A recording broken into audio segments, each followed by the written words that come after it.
As we've been talking about, the blockchain is like another layer to the internet that enables secure, trusted records and transactions between people who may not otherwise trust each other.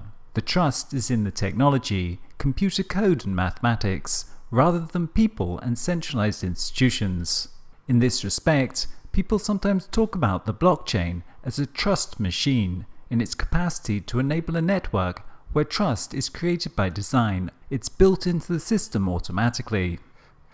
Because the blockchain creates a trusted database, it can function as a record of value storage and exchange. These records of value and transactions may be called ledgers.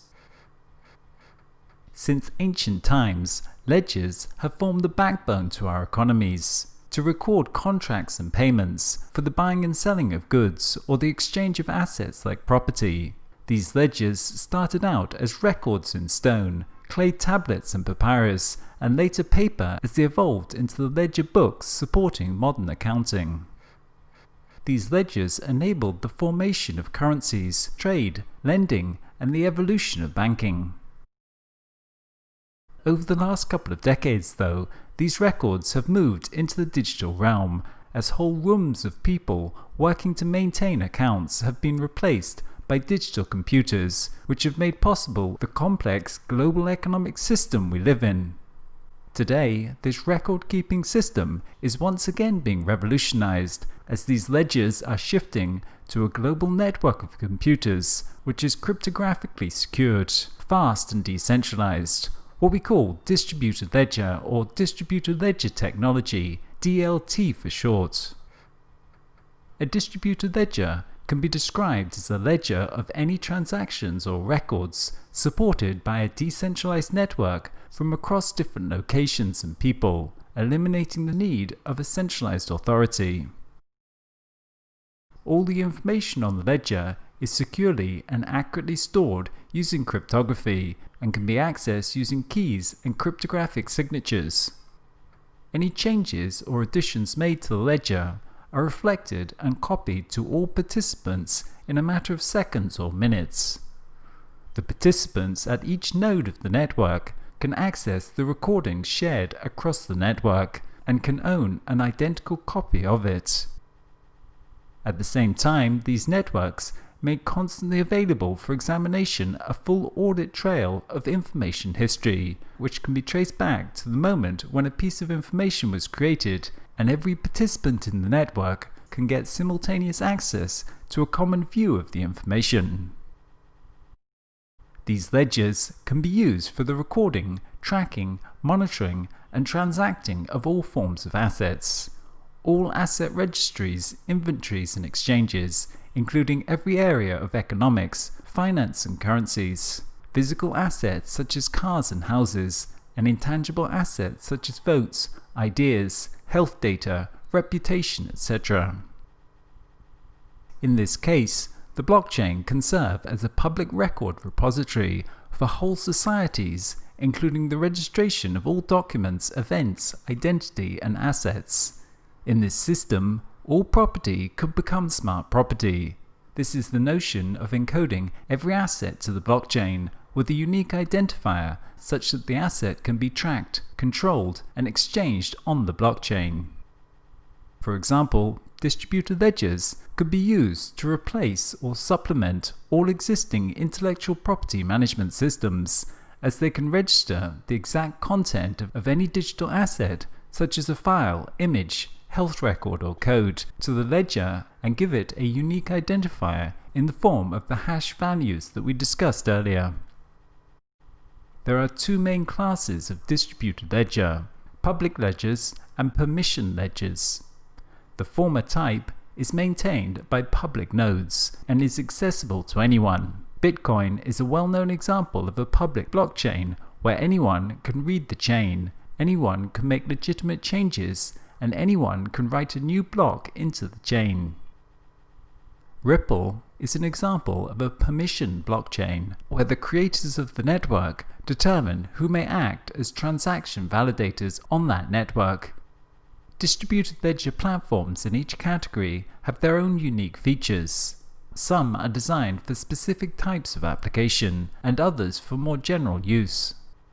For instance, in the Corda DLT platform, which is a consortium of more than 70 of the world's largest financial institutions, the sharing of individual ledger data is limited to parties with a legitimate need to know, which is not the case for public platforms.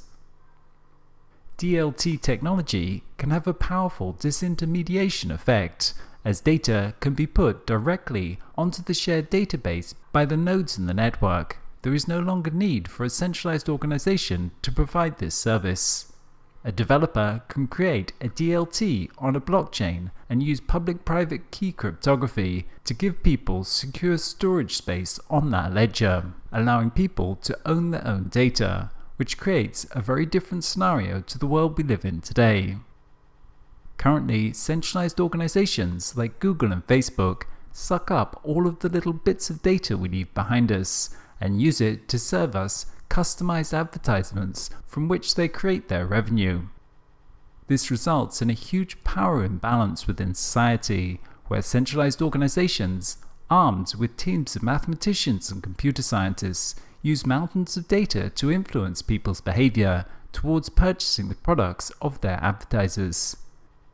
Data that is a very valuable asset in an information society and of critical importance to tackling major societal challenges is being used against us in many ways, creating a stumbling block that societies are becoming increasingly aware of.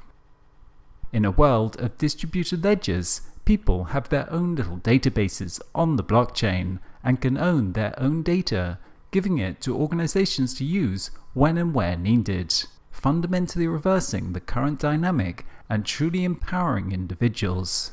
Your health records reside in your health ledger, and different healthcare providers can access and update that single record, but only with the permission of the end user, as the data remains theirs, and they choose who can have access to it. Likewise, when people own their own data on a distributed ledger, they can transact directly peer-to-peer, as is the case with Bitcoin. With the existing traditional system, when you pay for a ride in a taxi with a credit card, it looks like you're paying the driver directly, when in fact, what is happening is that a database record belonging to my bank is being debited and a database belonging to the bank of the company that the driver works for is being credited. In this respect, we can note that in our society, value and data do not really belong to individuals. All the time, they're being held behind the walls of some centralized organization, and we are dependent upon them to secure and validate it, creating huge power imbalances within society. In contrast, with the Bitcoin blockchain, the individual has a ledger record and a secure key with which they can access their record. When they send money, they send it directly to the other person's record. It simply gets debited from your record and added to theirs directly, peer-to-peer. No centralized organization holds that data. Distributed ledger technology can greatly improve transparency, reduce corruption, and improve security while reducing overhead costs of auditing, accounting, and legal issues. Currently, records of value are hidden within the databases of centralized organizations, where they are largely inaccessible for their many possible uses within other systems. They are open to manipulation by members within those organizations, which breeds corruption. And because of that, there has to be all sorts of regulation and legal requirements that create many overhead costs. Added to this, they are centralized points of failure for critical data sources, as large concentrations of valued data prove very attractive for malicious actors. Likewise, it is inefficient to be constantly updating and synchronizing data across many centralized databases. By putting the information on a shared ledger, it can be easily made accessible and visible on demand as needed. Because it is tamper-proof, we can remove many existing points of corruption and the associated need for regulation. Likewise, it is made secure by distributed networks without a single point of failure and continuously synchronized across all nodes to create a single source of truth for all users.